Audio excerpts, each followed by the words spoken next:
But she didn't listen and just kept thinking I was up to something. Then, out of nowhere, my mother-in-law messed up my carefully styled hair. "Hey, what are you doing, mother-in-law? I spent so much time getting ready. This is terrible," I exclaimed. My hair was a mess, and I couldn't go out like that. But instead of apologizing, my mother-in-law said, "There's no need to fix it. This hairstyle suits a high school dropout like you. You should wear your hair like this for the wedding." I was already late, so I quickly fixed my hair and rushed to the venue where Tom was waiting. When I got there, Tom saw my upset face and asked what happened. I was torn about whether to tell Tom what happened earlier, but I didn't want to bring up something so upsetting when we were supposed to be talking about the wedding plans. So, I decided not to tell him at that moment. Then, as the wedding day got closer, my mother-in-law came up with a surprising idea. She said, "Hey, Alice's mom lives far away, right? It must be hard for her to come and stay in a hotel. Why doesn't she stay with us?" Tom and I were both surprised by her suggestion. It would save money on hotels, and it could help our families bond better. Tom suggested I talk to my mom about it, so I did right away. My mom was really happy with the idea, and we decided that my twin sister Emma would come too. At first, I thought my mother-in-law was being nice, but I had no idea what she would do next. The day before the wedding, my mom and sister came to stay at my in-laws' house. Seeing them after such a long time made me really happy. My sister Emma and I are super close, so we decided to share a room for the night. Emma fell asleep quickly after having a few drinks. She's out like a light, I thought, knowing she wouldn't wake up easily. Just as I was about to go to sleep too, I heard the door to our room open. I was puzzled and then heard a buzzing noise, like someone was shaving something.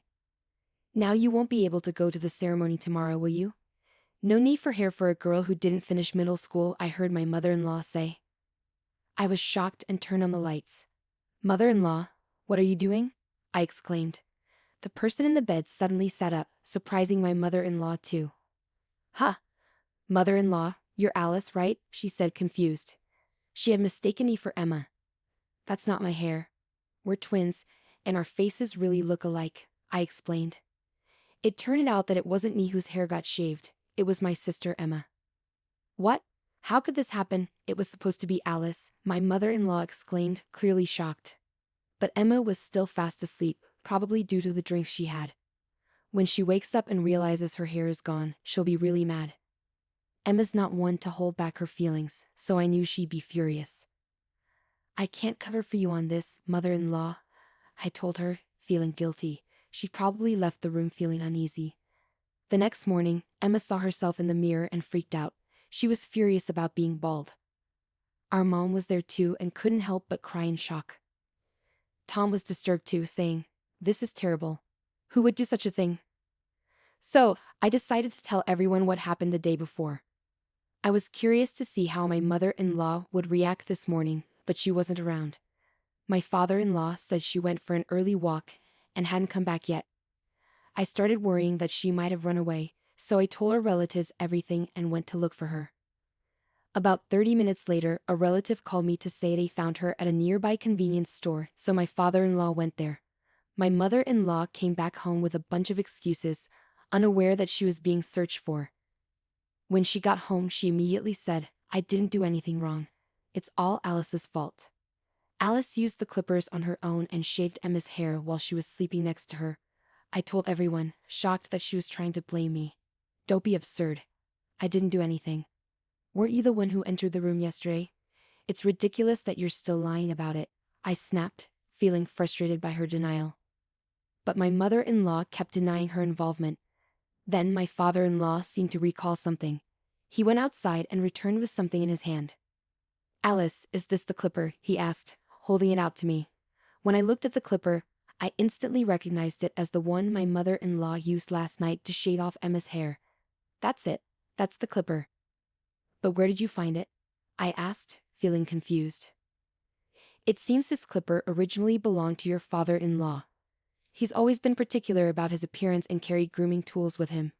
When we checked his car, the compartment where he kept his grooming stuff was messed up, and the clipper was gone," my husband explained. "I always keep my car keys in the bedroom. If there's brown hair in this clipper, then it's clear that your mom is the one responsible, my father-in-law added, beginning to take apart the clipper. Inside the clipper was unmistakably brown hair, which we knew belonged to Emma. She probably couldn't clean it properly because she had to rush out in the dark, my father-in-law concluded, displaying the hair to everyone. My mother-in-law sank to her knees. Alice, it's all because of you. You tricked Tom, despite being uneducated and poor. I wanted you to leave Tom no matter what, she confessed. I felt sickened by my mother-in-law's selfish words, but the one who reacted the strongest was Emma, who had her hair shaved off. I don't care what's happening to you, Emma said strongly. What can we do now? I can't go to the wedding looking like this, she said, sounding upset. Emma's father-in-law heard her worry and called a friend who knew how to fix hair. They decided to bring a wig quickly. It would help Emma's hair look better for now. But they needed to find a solution for her mother-in-law too. 30 minutes later, the friend of Emma's father-in-law came with the wig, and Emma looked beautiful with her new hair. At first, they thought about cutting the mother-in-law's hair like they did with Emma, but they didn't feel right about it. Instead, they decided to reveal the mother-in-law's bad actions to everyone. At the wedding, there were some landlords who had been helping the mother-in-law's family for a long time. They were close to Emma's father-in-law, and hearing about what happened would surely affect the mother-in-law's parents.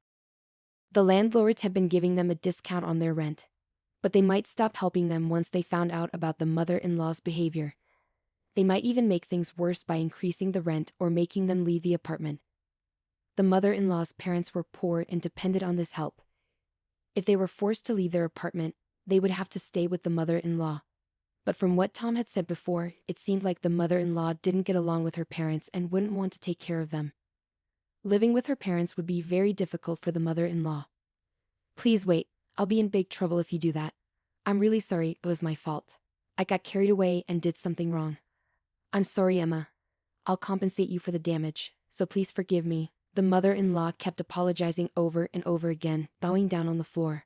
But even with all the apologies, Emma's hair couldn't be fixed. After talking it over, they decided that Emma's father-in-law and Tom would tell everyone about what the mother-in-law did. Emma had already agreed to this. The mother-in-law said she didn't want to go to the wedding and tried to escape, but Emma and Tom stopped her. When they got to the wedding place, relatives who had heard of the situation through messages looked very worried as they approached us. We showed everyone what the mother-in-law did wrong, and Emma bravely took off her wig, revealing her bald head. Everyone was shocked, especially the women, who couldn't believe it. For a woman, her hair is very important, so imagine the shock of suddenly having it shaved off. Seeing Emma like this made some people cry. Then, as expected, the landlord came to the mother-in-law and asked if it was true. At first, she tried to lie, but Emma's father-in-law encouraged her to tell the truth, and she finally admitted it.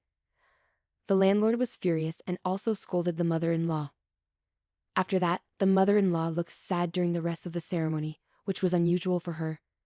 The wedding went well, and we were happy to have the blessings of many people. But we couldn't stay in the same house with the mother-in-law anymore, so we decided to move to our own apartment and start a new life as a couple. The mother-in-law panicked when she realized we were leaving the house. She cried and begged us not to go, but we couldn't stay with her anymore. Even the father-in-law felt the same way. He told her he wanted a divorce and asked her to leave the house. The mother-in-law looked scared and held onto the father-in-law, pleading with him to reconsider. She said she had nowhere else to go because she didn't get along with her own parents. She was trembling and looked like she might collapse at any moment. But I didn't feel sorry for her, considering what she did to Emma. I never expected someone to shave my head while I was sleeping, mistaking me for Emma. The mother-in-law kept trying to convince us to let her stay, but the father-in-law contacted her parents, and eventually she had to leave the house. Now, she's living with her parents, even though they have a difficult personality, and she's struggling to take care of them all by herself.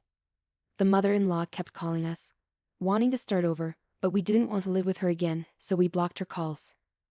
Now, we're living happily with the father-in-law in his old house. We decided to renovate it together.